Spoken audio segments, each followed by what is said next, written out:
My name's Al Benner, and I am the owner and founder of Moss Acres. And first of all, I'd like to thank you all for coming up here today. I know some of you probably came pretty far. I think this is our fourth or fifth workshop we've done here, and this is our largest turnout. So we're really excited about today. We've tried to put a lot of thought and effort into the day. We're even going to have some wood-fired pizza for lunch. We have a caterer coming. There's going to be a lot of learning, a lot of fun, and somehow the Moss God's blessed us with the best day, I think, of the fall. So we're really psyched, and we're really glad you're here. Looks like there's about another 10 people that'll still come, but we'll just start. So I'm going to take about 15, 20 minutes, give you a little background, a little overview, a little lay of the land, a little description of the property, introduce the staff, and then I'm going to turn things over to Rick Smith, who is our Moss guru from Illinois, who's driven all the way out here to be with you today. He comes in every year to do this with us, and we're really, really happy that Rick's here. Like I said, my name's Al Benner, and I bought this particular property in 2002. I'll give you a real quick history. When you go into the barn, you'll see some old photos on the wall of the farm back in the early 1900s. I'm big on history. I'm big on preserving the past, connecting to the past. So the house was not in the shape you see now, but it was still very much all original. We haven't changed anything other than re-shingling it, re-roofing it, and repainting the outside. The interior is pretty much all the same. You're welcome to walk through the downstairs, look around. The very first Lazy Susan ever is in the kitchen in the corner. We have a copy of the patent for that. So the family that lived here were very inventive. They designed and built the house themselves from local materials, and we were only the second owners of the farm. We are still friends with the one sister who's 95 now, lives in Binghamton, Mary Walter. She's still living. Her sister was a teacher here. Across the river there was an old schoolhouse. That's where the name Old School Farm for our farm comes from. Old school meaning we do things the old-fashioned way, and also the old schoolhouse. Alan, so that's tell them where the house was originally. Oh, well, the house was actually down where the egg sign is, and it was towed up here with 3 tow trucks. Wow. Back in 1955. The reason was there's a big dam that was put in. Some of you may have seen the Jadwin Dam off of 191 to protect Honesdale in the 50s. And in this valley, all things had to be removed or taken down, and you can no longer build in that. So you'll see no power poles. It's floodplain. This field down here was under 10 feet of water 6 years ago. We had a flood this June, and we lost 5 of our Icelandic sheep. It was a flash flood, 5 inches in the night, and it just swept through the valley. So this is a very precarious area, but it's also a very beautiful area. It has a lot to offer. This is the trout stream, the Dyeberry. We have 54 acres here. I feel as if I'm sort of a steward of this place. I'm, like I said, only the second owner. And just a little history on Moss Acres. Basically, the company was founded in 2000 by myself, and this person should be parking below. So basically, the company was founded in 2000, and the reason was I was living in Philadelphia and still do. I'm back and forth. We have little boys down there, my wife and I, that are in school, but you know, the idea was, hey, I want to get a place in the mountains, and my dad was having these moss tours for 40 years at his moss garden in Bucks County, New Hope, and I just started to think, hey, maybe there's an opportunity to start another, I'm an entrepreneur, and start another little business selling moss. You know, it was kind of a whim. Ran it out of the house here in the basement for the first 7 or 8 years, and we've slowly built up a nice little business. We have, you know, 3 employees, and we ship moss nationally. We now have an office about 3 miles from here, and we work 2 ways with moss. We sustainably harvest from logging areas and from large tracts of private land, which are typically hunting clubs in this area. There's thousands of acres of woods here, and with our climate, cool and damp and moist with lots of rain, we have found with our collectors, and they sign an agreement that says they can only collect from private lands with written permission, and they go back and cycle the properties every 3 to 4 years. The mosses are regrowing in. So this is a very renewable resource. We are also growing moss on mats. You can see some of Rick's growth here. I'll show you mats that I'm growing here today, which is very exciting. So we're looking to get more into the propagation of moss, and I'll share with you the techniques of that today. The other thing I will tell you, some background about moss, is that, first of all, let me just tell you that anything you know about vascular plants, I want you to right now erase it from your brain for today. And if you're really into moss, I would encourage you to erase it from your brain moving forward, because it will screw you up big time if you keep thinking in the mindset of vascular traditional plants. Everything about moss is completely different, and I really mean that. The mosses are 350 million years old. We believe they probably climbed out of the primordial soup. They're the oldest living terrestrial plant, along with ferns. And mosses are very unique in that they reproduce a couple different ways, sexually and asexually. And you're going to see, and we're going to hear about some of those different ways they do that today. It's pretty interesting. They're so simple, I like to say they're complex. Mosses, the beauty of mosses is that they can go dormant for years on end. There's been mosses found that are thousands of years old in caves, and they've been able to actually bring these back to life. Mosses are designed to be able to shut down, and then when they are hit with moisture, and there's a process called poikilohydry, the leaves just go poof, and they reopen instantly. And you're going to do some moss graffiti today. If for some reason we forget to get to that, just remind us you want to do the moss graffiti. And we'll take you somewhere and you can spray some water on it. I won't tell you what happens, but it's very cool. So that's what's really neat about moss. And Moss Acres uses that to our advantage. We like to work with nature. My dad always taught me, work with nature, don't fight it. And that's really the beauty of moss. So we store our moss dry. We ship it dry. And when people get it, we just tell them, just keep it in a cool, dry place till you're ready to plant it. Once you wet it, then it starts to grow. But it's actually fine for moss to dry out and go dormant from time to time. The enemy of moss, shade-loving mosses, is direct sun. That's where it can burn out. Or too much water. People can actually drown their moss by just giving it too much water. That could be fungus, or it could just be drowning the moss. Moss has no true roots. Rick's going to go into a lot more of these details. I'm just giving you the 35,000-foot view here. It has no roots. It gets all its moisture and its nutrients from above. So, natural rainfall is what moss loves humidity. And this area of Pennsylvania, we're on a northeast hillside here. When you get into the woods here, you will see moss everywhere. Now, you won't see it everywhere, I should say. Where you see leaves that haven't been blown off or raked off, you won't see moss. But you'll see boulders all covered with moss. So what you'll find is that we're trying to encourage more and more moss gardens here by taking a leaf blower. My dad hates leaf blowers, but I do use a 4-stroke one, backpack, very quiet when it's damp, and I'll just blow the leaves down, and we do some large areas. And we're really getting tons of moss to come in, and I'm excited to show you all that. So a couple other things about moss. I think the benefits of moss are quite a few. One, it's very, I think what I love about it, it's very serene, it's very tranquil, it's very peaceful, it's very relaxing. And we're going to do a moss garden today, a couple moss projects, and you're going to get your hands a little dirty, and you're going to learn how to weed moss, you're going to learn how to keep the leaves off moss, you're going to learn how to plant moss, you're going to learn a lot of things about moss. But I just love sort of being around moss. It's very relaxing. It's been proven that the color green is very therapeutic. I believe it could be used even more than it is right now in healing and wellness. And I have some ideas for this property in the future maybe that could lend themselves to that. But I think that mosses are something that have tremendous potential in the landscape and around the world. And I think in the last 10 years we're seeing a lot more people starting to embrace moss. I got on the Martha Stewart show a couple years ago. We've been on HGTV. There's an article coming out in the London Times this weekend. My dad and I just got interviewed by a writer. That was very exciting because, the woman said, do you think there's going to be an interest in England for moss? And we were like, I don't know. I think it might be. So that article's coming out. My dad just had some neat time spent with Elizabeth Gilbert, author of Eat, Pray, Love, at his house a few weeks ago. There was a write-up in the Times about that meeting. She's coming out with a new book all about moss. Well, not all about moss. It's about a 19th century botanist and his daughter, and this person's very into moss. I believe that's the book is not quite out yet.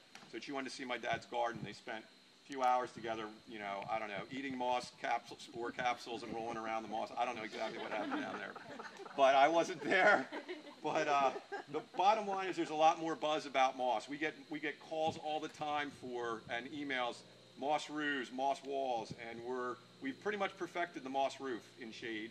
I've got a moss roof in sun. If you look up there, those are raised bed vegetable gardens with an automated drip system, but in and around it is green roofing aggregate with a rubber membrane, and that area is about half full of sun-loving mosses now. It's slowly spreading in. I've crumbled them up all over the top 2 years ago, and especially with that drip system and the rain we've been having, it's slowly filling in and covering. In full sun, that is full sun. I mean, right now, you don't see it, but in the summertime, that is full sun up there. So that's exciting. I've got a spring house roof here you'll see today, covered with moss. That was done about 4 years ago. So I think you're going to see and learn a lot of really exciting things today. I'm really excited to have you all here. And I think the final thing, I'll just give you a couple overviews about the property, what we're going to do, how to get in and out of the house. And then I'm going to introduce the staff, and then I'm going to turn it over to Rick Smith for some more technical information. So, number one, the facilities here, you're welcome to walk around downstairs of the home, see it. It's a really neat house, I think. The bathroom is on the first floor. When you come in, it's the first door on your right. Okay, it's a powder room there, and there's a sink in the vestibule. There's another bathroom upstairs, but unfortunately there's a problem with that toilet right now. We have a new toilet being delivered. So if there's an emergency and you got to use it, I just tell you the toilet bowl has hairline cracks, and so someone can find themselves on the floor if the thing were to go on you. It's been there for 70 years. It probably would work, but it's just a little bit precarious at the moment. So try to use the downstairs bathroom if you can. The lunch is going to be at around 1 o'clock now. It may be a little bit later than that, 1:15. Like I said, we have a caterer coming. We're going to do some pizzas for you in our earthen wood-fired oven in the back. And this today may go a little later than 4. If you want to take the hike to the falls, we may end up finishing up around 5. But that whole falls hike is kind of optional. That's about a 10-minute hike to get over. About 6-7 minutes to get over there. There's not going to be a whole lot of long-distance hiking today, but you will be moving around pretty much on level ground. So without too much further ado, I'd like to introduce our staff who's here today to help us. I don't see Caitlin, so you'll have to meet her later. But filming over to my left is Heidi Masucci, and Heidi is not only my neighbor to the left, but she's also our operations manager for Moss Acres. Many of you may have obviously had back and forth with her or spoken with Heidi. Heidi's been with Moss Acres, I don't know how long now, Heidi. 9 years. So she was back in the day working from one of our bedrooms here and packing moss in the basement. And now we've moved up a notch. So Heidi does an awesome job for the company, and I'd like to thank her personally for helping to coordinate the logistics and all the stuff she does behind the scenes to make this happen today. So this was definitely a team effort. Caitlin Thompson is around here somewhere. She's got the Got Shade Grow Moss shirt on, and she's doing the wood she's back. stove. I keep keeping the fire stoked, I think. She assists Heidi at the Moss Acres office, handling a lot of our shipments, phone calls, internet, packaging, lots of stuff. She's a really great gal, and she lives down the street as well. And then you'll see Dave Campo floating around. He is the tall guy with the beard, and he lives here and kind of caretakes the property and is also the farm manager for Old School Farm. Just a real quick note on Old School Farm. Next summer, if you know anyone that might be interested, I'll give you all a card, but we are going to offer 1 and 2 week getaway workshops for young boys, like early teen boys here to experience farm life and growing their own food. There'll also be some stuff with moss and all kinds of cool nature activities. So I'll just give you all a card at lunchtime if you know anyone who might be interested. You might also like to check out the website. We have a blog. Sometimes I throw in stuff about moss. We also have a new Facebook page that we've been putting up a lot of stuff on. We've got a lot of people starting to follow that, and you guys may be able to even correspond on there. I'm not a big Facebook guy, but I've been pushing stuff out on there. You may see a few things pushed out from today's meeting on there. My father, Dave Benner, is also here. He's seated right here. This guy, I wouldn't be here today for many reasons, but we wouldn't be here talking about moss if it wasn't for Dave. He was just recognized about 2 weeks ago at Delaware Valley College in Doylestown, PA, where he taught for 22 years. There were over 120 former students that showed up for a reunion and an honorary dinner. And I was very proud of him, and I did a PowerPoint about his life and about moss and everything he's done. And he's really been one of the pioneers, probably one of the core pioneers for utilizing moss in lieu of grass and working with nature and shade gardens. And so my dad, Dave, you'll all get, I'm sure, to talk to, and he's going to do a little PowerPoint presentation about his garden in Bucks County today in the barn right after lunchtime. So I really thank my dad for all he's done for me, and he's a big reason we're all here today. And then finally, I'd like to introduce our next speaker and then get the heck off of here because I like to ramble on, so I got to take a seat. Rick Smith. Rick's got a diverse background in biology. He's got a background in finance. He's got a financial consulting. But more than anything, he is right now, I'd say one of the foremost moss gurus in the country, if not the foremost moss guru. Whenever we're stumped, we go to Rick. So this guy is an incredible resource of moss knowledge because he's very passionate about it, and also because he's very, very intelligent. And I really respect Rick a lot. We've become good friends over the last 5 years, and he's given us a lot of tips. We trade information back and forth, and we're kind of in this together to help spread the word about Moss and educate and inspire. And you know, you're not going to find a guy who's more excited about Moss than Rick Smith. So without further ado, all the way from Illinois, I'd like to give it up for Rick. You're welcome. Thank you. These people came, they don't have their book with So them. we're only going to sit here for about another 3 or 4 minutes. Then we're going to start moving around. We're going to be on a bunch of tours. But I do want to reinforce a couple things. First of all, some of the things that Al said, and we're going to repeat throughout today, they're important because we've seen some of the largest botanic gardens in this country and some of the largest landscape architectural firms do things incorrectly, even though we've told them beforehand what to do. And it was all because they're treating moss as a vascular plant. So as a vascular plant, do you know of any plants that are vascular that have motile sperm that swims? No, didn't think so. Do you know of any plant that has only half the number of chromosomes? In other words, instead of a double set, they only have a one set, which is called a gametophyte. Only moss does that. Now lastly, and that may not interest you that much, but if you've ever seen on the north side of a building, you ever seen algae growing on the side of a building?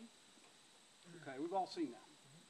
Since when does algae grow above the ground? It never grows above the ground. What you're looking at is the embryonic form of moss called Moss protonema, or the plural is Moss protonomata, okay? And that never matures, but that is identical appearance as algae. And so we're looking at an incredibly different life form. So one of the things we're going to do, I'll leave you this, and we're going to walk over there. Don't forget, when we go on the trails, if you don't have DEET, you want to put DEET on, because you do have the possibility of having deer ticks. Where we're going is pretty good. The only place that it's ever going to be a challenge will be going back to the waterfall, and by all means go to the waterfall. But get some DEET on your clothing and things like that. Everybody seems to be wearing jeans. If you put it down low, because most of the time, a lot of you that are from this area know this. I'm from cornfields and soybeans, and we have a few deer ticks when I take the Boy Scouts camping, and that's about it, you know. So, but you want to have it at the base, at the bottom there, because the deer tick secondary hosts are mice. This is a good technique right here. Exactly. Because then they can't get under your pant leg. I think I'm having a recurrence of Lyme disease. I've had it. I've been on a lot of meds. My dad's had it. Right now, the tick population's really pretty low here. I don't think you're going to have a whole lot of problem, but when you get home later today or tonight or at your hotel or wherever you are, just do a body search. That's what I usually do. Rick's right. DEET will help a lot. The three strategies, body search, DEET, and this. I don't use the DEET because I just don't like the chemical, but the tuck in the sock is a good one. I use the DEET sprayed on the jeans. Looks good. And I like the sock idea. It's really good. So, And he hasn't had Lyme disease, and I have. So. yeah, well, there you go. So, and in 1997, George Schenck wrote a book, and I'll hold it up so you can see it. I'll bring it right over here. I could pass these around to the people. In 1997, George Schenck wrote this book called Moss Gardening. This book was the Horticultural Society Book of the Year Award in 1997. And it's a great book. I would encourage you all to pick it up. The only problem is that you're probably not going to be able to grow moss after reading the book. George's methods work very well, but he lives in highly mesic areas, highly humid areas, like the Philippines where he gardens, like New Zealand, like British Columbia, and like Seattle. I live literally 300 yards from me are cornfields and soybeans. And except for the few trees that I planted by acorns, swamp whites, and pin oaks, and up by the north side of my house, I don't have much shade.